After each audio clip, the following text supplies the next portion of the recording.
up, you guys? Am I live here? Can you hear me? Yes, I'm heard. Check, check, check, check. All right, we are here. We're live. We're ready to go. All right, what's going on? If you got your books, you got your books. But if you don't, I'm sending this one to Blake Bastani. He just ordered his updated version. He promised this time. He's always saying that kind of stuff. I'm gonna follow along with it, but I don't think it's possible. Not just for him, but like for anyone on their own to just follow along with this at your age. All right. I honestly think the person who could follow along with this book just every single day and do each workout by themselves for like 5 minutes apiece to 10 minutes apiece and film it and post it is the exact same person who wouldn't need this book to make the NBA. All right. But at the same time, you guys should take that as a challenge. All right. And I also think that the person that would make the NBA would see this book and be like, yeah, I'll do that stuff. I'll do that stuff because, it should be on my list anyways. I'll probably do more stuff. And that person would definitely do it. So you get two types of people that don't do this book that know about it. One is a person who thinks that they know more than what's in it, right? Or they'll be like, yeah, I get the gist, but, I'm just going to do what I want from it. That person is full of themselves, all right? They do not know more than what's in this book. And then there's another person who just basically thinks that they're keeping up to the people who are in the pros by doing some of it, all right? You don't want to be either one of those people. You gotta have faith in something. And, man, I've made it pretty abundantly clear that, if you look through the pages and just look at it, or just like have a college person look at it and say, is it missing anything? Is it missing anything at all? And I don't think that they would be able to point to anything that is missing. So in that regard, do it. All right. It's a very, very base level of things, but it's very, very intricate, and it's a huge process. But it takes a while, and good luck. All right. Let me see. I miss stuff, but I make sure to make it up another day. John, I don't think you saw my text, but why do we shoot a floater with our inside hand? I commented on that video. And I've also told you about this before, so I'll say it again. I've explained it to many people during actual workouts as well. Just got a ball here. But if you're driving, there are several reasons why I would like for you to shoot the ball with the opposite hand when you drive. If I dribble with this hand, I shoot with this hand, and vice versa. All right. But yes, check your comment section. I commented on that video. All right. If you drive toward the middle, yes, I have a person on this side of my body. Right. So you would think that if you put the ball right there, that the person is right there. Right. But that person is running toward the ball. And let's say that I shot the ball, they would be with all their momentum going for that ball. Now, if they are too far on this side, when I'm driving middle, that means that I could just go all the way and just score. So I wouldn't even need to shoot a floater, right? So if they're on the wrong side, I'm not shooting the floater. If they kind of cut me off, now I place the ball in this hand, the hand that's even closer to them, and they're basically trying to avoid a foul. All right, it is really close to them, but you're putting your hand like right by their body, all right, and you're going up like this. All their momentum is leading them in the opposite direction. Furthermore, you're keeping this hand still and placing the ball to that hand. It ensures for a better shot. All right, especially when you're just driving and there's no one guarding you, whatever. If you're trying to drive in and then dribble with one hand and then shoot with one hand, the same hand that you were dribbling with, you're less likely to be able to make that shot.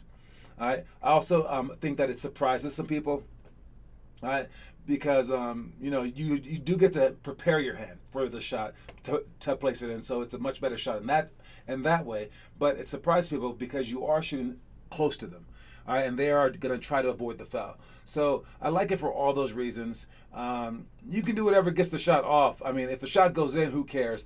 But I do know that right-handed people like to drive left to pull up because of that exact issue. Left-handed people like to drive right to pull up because they get to place the ball in their hand. And if you increase your odds of making the shot, that's just better. So the least amount of movement possible. So you want to set your catapult like this, place a rock in it and then shoot it, rather than have your catapult go like this and then go back and then throw the rock. Is that, if that makes sense?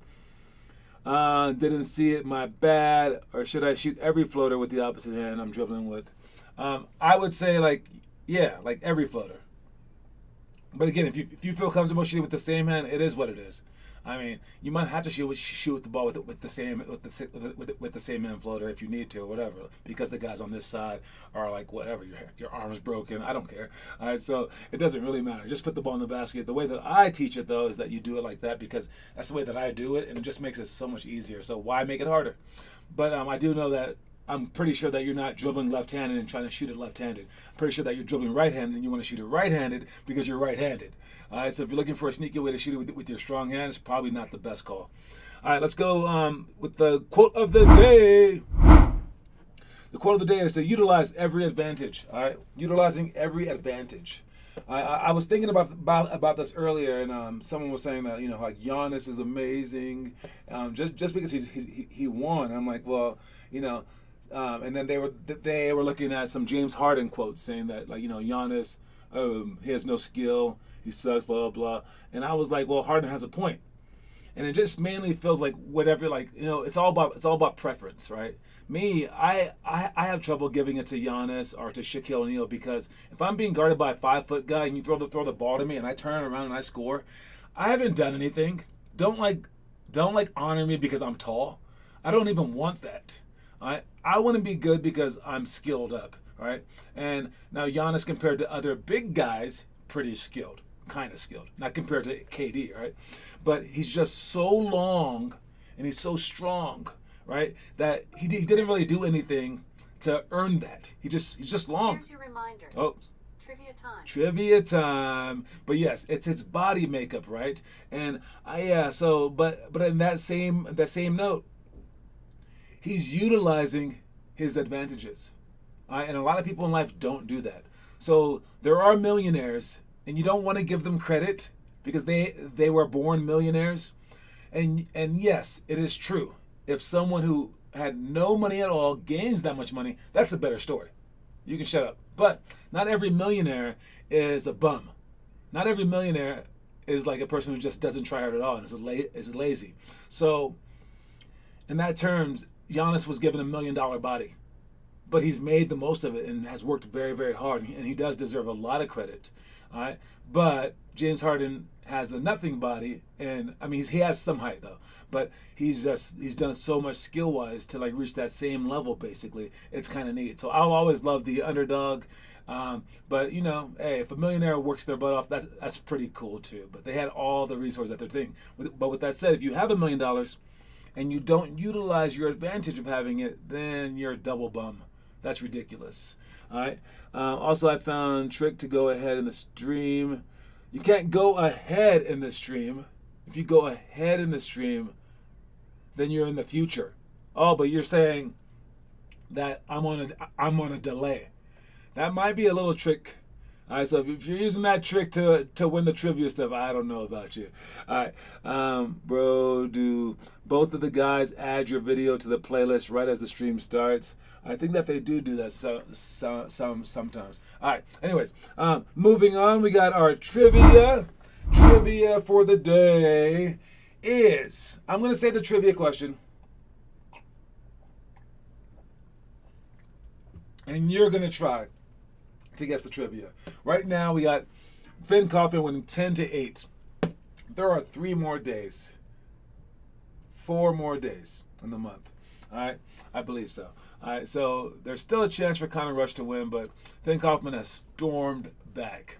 All right, Connor was winning by like 4 or something like that, maybe even 5. Then Finn just went on a mission. It has helped Finn that we have stopped telling you guys the answers beforehand. I haven't told you which video to watch, so now it is more just like common knowledge, right? All right, but we've already watched all these videos. You should already know all these things. All right, but I think Finn has the advantage because he knew some of this stuff beforehand.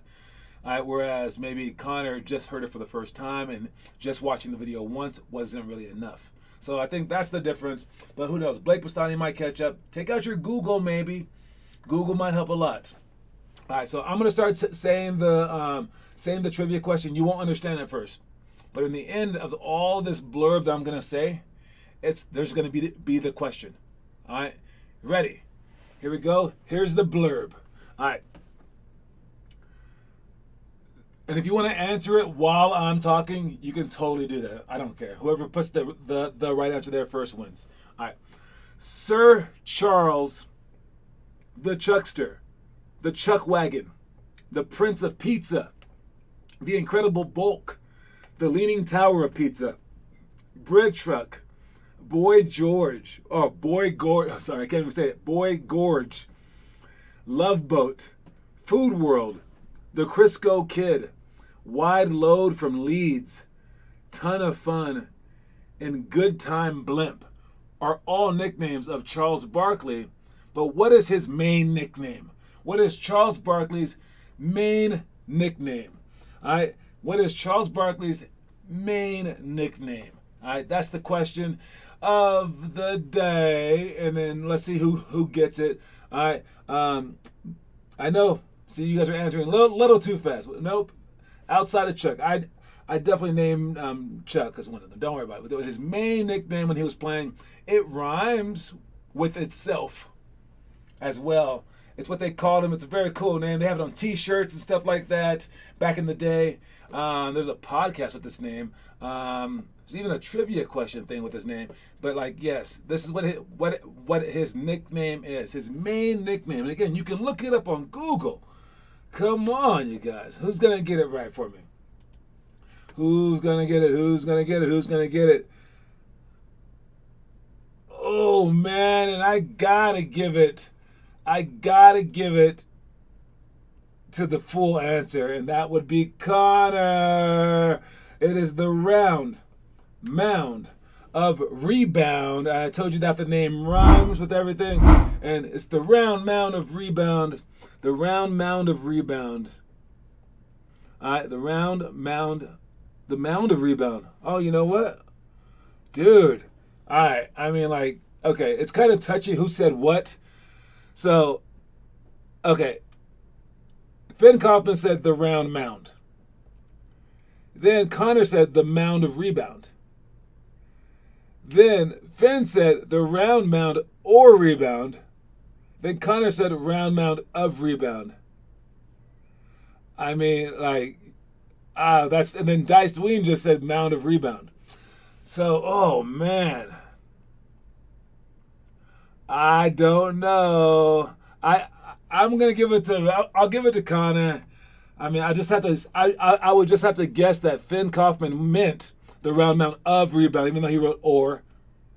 And then I have to guess that Connor meant the round mound of rebound, but he wrote the mound of rebound. So, I mean, you kind of both messed up, but I'll get it. Yeah. Hey, yo, y'all both messed it up, kind of. But I know what you guys both meant, and in that regard, he got it right. All right. But the round mound was pretty close too, though. The round mound. I don't know though. I'm gonna give it to Connor because it's tied, and we're just being nice to Connor, just trying to give him a chance to beat the trivia king. All right. That is as much as I could do, but that's like our fourth time being nice to you, Connor. So if you win this one, they're just gonna say, I don't know. You really don't want these kind of wins, but you might as well take it. A win's a win. Moving on. We got our elementary school workouts. And yesterday we had, is this going to work? Why isn't this showing up here? Do any of them work? Let's see. Oh my, it doesn't work right now. I'll have to fix that. All right. Anyway, I have another page that shows it. So today we're going to talk about the elementary school workouts, and we had that girl. Her name is Monona. She came to practice yesterday, but she didn't even tell me she was going to show up. But so we had a pretty hard workout for her. Her mom looked like she was going to die the whole time. Her mom was like, oh my God, what's going on? It was crazy. But the girl handled it. She did pretty well. Again, she's no Finley, but she was pretty solid. her mom said that she's really hesitant to like leave her girls team and stuff like that. So it was a cutesy thing. But her brother's still gonna come on Thursday, so we'll see how Connor's gonna do there. But we did some stuff. But here's the elementary school workout. We got 1-on-1, 5 seconds from half, 3-on-3, no dribbles, post positioning on swing, unintentional, intentional foul, fouling with fouls to give, and up by 5 with 3 minutes left. You're up by 5 with 3 minutes left. Up by 5 with 3 minutes left. You have to manage the lead, weighing patience versus aggression. Okay, up by 5 with 3 minutes left. All right, you can't just go. You can't just shoot the first shot that you see, but you must still work to get a great shot. She looked disturbed. Yes, the mom looked like she was like, "What in the world?" Hey, mark my words. I think that the boy's gonna join and the girl won't, because that's how. I mean, parents are not nice to girls. I'm guessing. I hope not. But like, parents are like, "This is the toughest thing ever. Great for my son, not for my girl, not for my baby," like that. And them treating women like that is what leads to a whole bunch of complications down the road in terms of like sexist behavior and things like that. The world treats women so soft, but hopefully it's not like that. Hopefully the mom like composed herself when she got home, and I'm sure that the girl she liked it because it was challenging. I said, "Was this the hardest workout of your entire life?" She's like, "Yeah." I was like, "Okay, cool." All right. Why is the R button so close to the F? That's how God made it, man. QWERTY. All right. Anyways, the other one was 3-on-3, no dribbles. All right. When you're doing 3-on-3, no dribbles, all right, you want to make sure that you're spread out. Okay. So here's our 3 people, and here's our 3 defenders. All right. Don't worry about who's guarding whom. All right. But when you play 3-on-3. That's actually where Monona's brother was during our practice. He was at a 3-on-3 tournament. I do like these practices. I do like the 3-on-3 tournaments because they do teach you intricate parts of basketball without it being overly complicated. Okay, because there's certain things that you could do in a 3-on-3 setting. Because like basically basketball is a 3-on-3 game. If you have people on one side of the court versus people on the other side of the court, and whenever the help side is helping too much, you swing it and you knock down a shot. It's that easy, right? But the initial part is always like 3-on-3 or even 2-on-2. All right, playing 1-on-1 is not the way to go. All right, but so in a 3-on-3 setting such as this, whenever you pass the ball, again, you want a face cut. You want to try to face cut, and this guy wants to try to jump in front of your face so that you don't face cut. All right, that's a huge thing. Secondly, is the opposite guy has to be here and help side. All right, because or else it is a 1-on-1 game, and 1-on-1 games should not be a thing. All right, because it's pretty easy to score on someone 1-on-1. So you have to make it not a 1-on-1 game by helping out. All right, any kind of pick and roll plays, work really, really well in 3-on-3 settings, and work really, really well in the games too. Because if he comes off of this, the only thing that can happen is this guy helps, and if he screens and seals, he's going to be wide open unless this guy helps, and then in which case he should be able to throw a pass right there. And if all 3 of you guys are formidable scorers, the game's over. Okay, but other things that you can do, since it's 3-on-3 no dribble, you have to screen away from the ball now. That's why it's so much harder with the no dribble thing. All right, but plays that you can do are, you can do like back picks. Like right there, boom, back pick, use the back pick, and the only person that can help is this guy. He'll help off, he should be trying to get through, and then boom, you pop out. So the person who screens is open. All right. Other things that 3-on-3 does for you, 3-on-3 no dribbles, is when you have the ball, they pressure you so much more. So you get used to that pressure, and when you get used to that pressure, now when the pressure happens in the games, it doesn't really matter. So I love 3-on-3 no dribbles. I love 3-on-3 in general, but it's for all of these reasons. All right, moving on, we got. Let's see, what do we have? We have our homework for the day. All right, let me see it. Last 3-on-3 tournament I went to, there was 7.7 left on the clock, and I took a deep 3, and it was this close to going in. It was a heartbreaking moment. That's pretty okay though. Hey, that close is better than that close. All right. Great job with the homework again. Connor Rush, I see you. Blake Bastani, I see you. Finn Kaufman, good job. All right, make sure you guys are still going, making up other stuff like step back threes. Okay, do whatever you got to do. You add it. You can even add it. You can add whatever extra stuff that you want to this list as well. I will be trimming the list down soon because there's only a 5,000 video max. So great job reaching that. I love that. All right. Picture of the day is I believe that's Cade Cunningham is his name, right? He's going to be probably the number 1 pick in the NBA draft. Watch the NBA draft on Thursday, okay? Because they all did. All the people in the NBA draft, if you ask them who was the number 1 draft pick last year, they could tell you. And then ask them, did you watch it yourself? They'll be like, yes, of course I did. All right? And all of you guys, I'm sure, like, y'all watch what you love as well, because you wouldn't miss it. So when you watch the NBA draft, you give yourself a chance to make the NBA draft, okay? And out of all the draft picks, they all watch it, probably since they were little, and they all wanted to do it.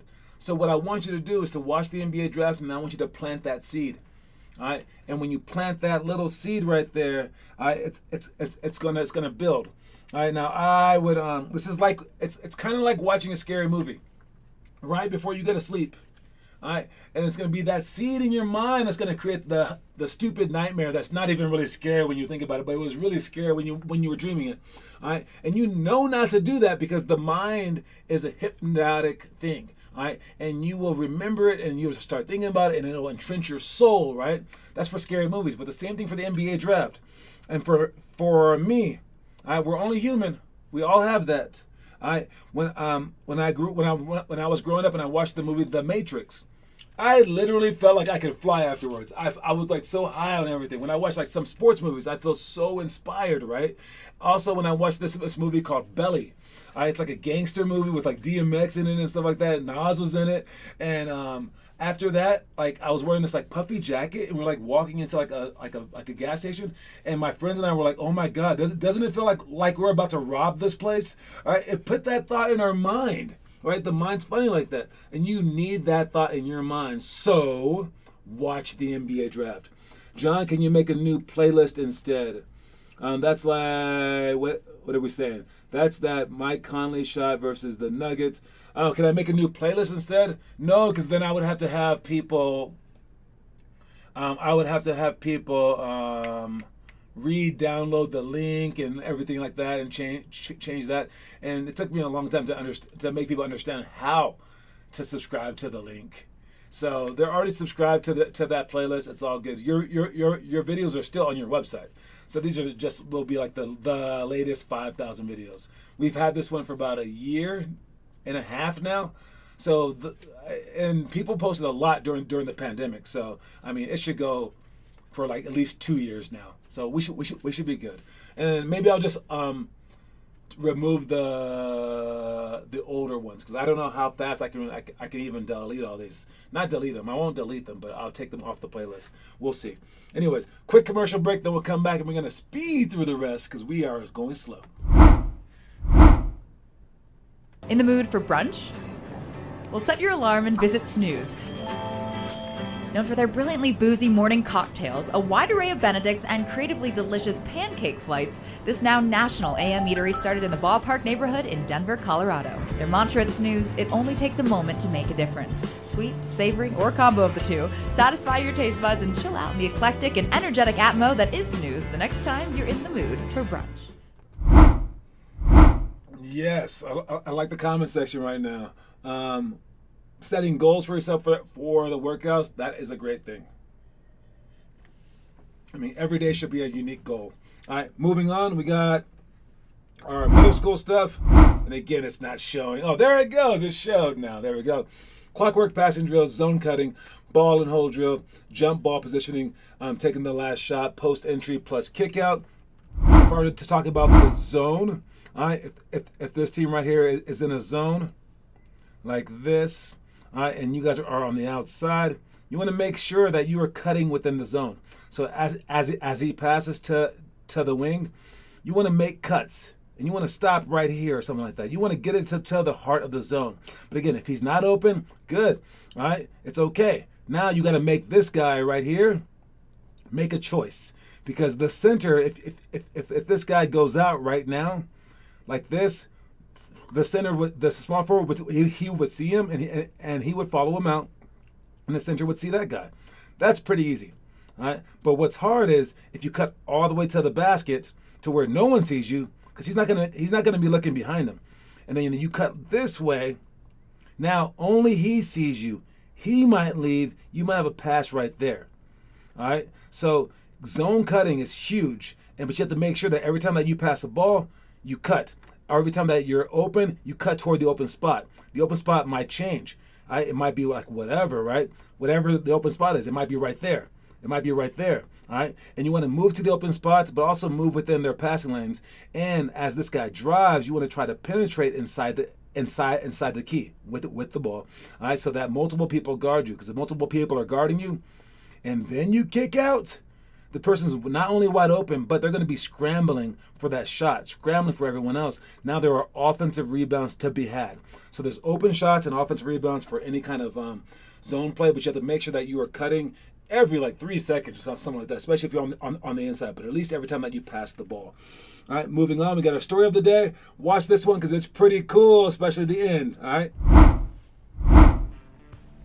When you can shoot the ball well and pass the ball well, you become quicker than you actually are due to the defender's inclination to overreact to your strengths.